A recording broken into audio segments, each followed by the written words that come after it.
নমস্কার। ব্রহ্মময়ী মা তারা তান্ত্রিক যোগাশ্রমের পক্ষ থেকে আমি শুভব্রত শাস্ত্রী ইউটিউব চ্যানেলের আধ্যাত্মিক অনুষ্ঠানে সকলকে স্বাগত জানাচ্ছি। আজকের আলোচ্য বিষয় হচ্ছে দুঃসময় খণ্ডন। আমার কাছে বহু মানুষ আসেন, বিচার করান, সমস্যা নিয়ে আলোচনা করেন, তার কি চলছে, তার ভালো মন্দ সমস্ত কিছু দেখা মাত্র আমি বলে দিই, কিন্তু সে যে কোনো প্রতিকার নিতে পারবে তার ক্ষমতা তার নেই, সেটাও আমরা বুঝতে পারি। কার ক্ষমতা আছে, কার সাধ্য আছে, কার সামর্থ্য আছে, কার ক্ষমতা নেই, সামর্থ্য নেই, অথচ মনে ইচ্ছা আছে, এই ধরনের মানুষ আমরা দেখা মাত্রই বুঝতে পারি। তখন কি করণীয়? যার ইচ্ছা আছে কিন্তু উপায় নেই, সাধ্য আছে, সামর্থ্য আছে কিন্তু তার করার ইচ্ছা নেই, এই ধরনের মানুষের মনোবৃত্তিকে আমরা বুঝতে পারি, উপলব্ধি করতে পারি।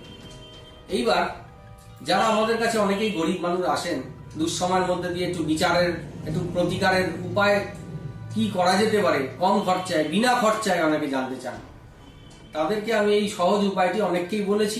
যাদের বলেছি তারা এই ফল লাভ পেয়েছে। উপায়টা কি? ধরুন খুব খারাপ সময় যাচ্ছে, আপনার কাজকর্ম ভালো হচ্ছে না, কেউ ভালো চাকরি পাচ্ছে না, কারোর ব্যবসা চলছে না, কারোর অর্থনৈতিক জায়গাটা খুব খারাপ যাচ্ছে, কারোর শারীরিক অসুস্থতায় ভুগছেন, সংসারে অশান্তি, দাম্পত্য অশান্তি, অবাধ্য সন্তান, সব দিক থেকে আপনি বিপর্যস্ত, মানসিকভাবে বিপর্যস্ত হয়ে গেছেন। কি করে বাঁচবেন, কি করে মাথা তুলে দাঁড়াবেন? অনেকে ভাবে আমি সুইসাইড করে নেবো, এরকম এই ধরনের কথা আমাকে অনেকে বলেছে। ধনী দরিদ্র, উচ্চ নিচ ভেদাভেদে বহু মানুষ আমাকে বলে থাকেন যে আমি সুইসাইড করে নেবো, আমি আর পারছি না, আমি আর নিতে পারছি না, আমি আর সহ্য করতে পারছি না, আমার সহ্য ক্ষমতা, ধৈর্য শক্তি শেষ হয়ে যাচ্ছে। কিন্তু কি করে এর থেকে বাঁচবো? ক্ষমতা নেই প্রতিকার করার। তান্ত্রিকের কাছে গেলে সে তো কিছু টাকা চাইবেই, সেটাও তার রুজি রুটির ব্যাপার, সেটাও তো তার কর্ম। এখন কি করা যেতে পারে? বিনা অর্থ ব্যয় কি করে এই দুঃসময় থেকে একটু সুদিনের আশা করা যেতে পারে? আপনারা একটা কাজ করুন, যাদের এই ধরনের সময় যাচ্ছে তারা কোনো শ্মশান ভূমিতে চলে যান। শনিবার বা মঙ্গলবার দুপুরবেলা বা অমাবস্যা তিথিতে কোনো শ্মশান ভূমিতে গিয়ে দেখবেন যেখানে কাঠের চুল্লিতে দাহ করা হচ্ছে, গ্রামাঞ্চলে এখনো কাঠের চুল্লিতে দাহ করা হয়, যে ডোম কাঠের চুল্লিতে দাহ করছে, বডিটাকে পোড়াচ্ছে, সেই ডোমের আশীর্বাদ নিন। তার চরণে মাথা ঠুকে দু ফোঁটা চোখের জল তার চরণে ফেলুন। ডোমের আশীর্বাদে আপনার অসীম উন্নতি হবে। একটা ডোম জানে না তার মধ্যে কি অলৌকিক শক্তি বিরাজ করছে, একটা ডোম জানে না তার মধ্যে ভগবান তাকে কি ক্ষমতা দিয়ে ফেলেছে, তার নিজের সেই বোধ নেই, কিন্তু সে যখন আপনাকে আশীর্বাদ করবে, তার আশীর্বাদে আপনি অনেক ভালো ফল লাভ পাবেন।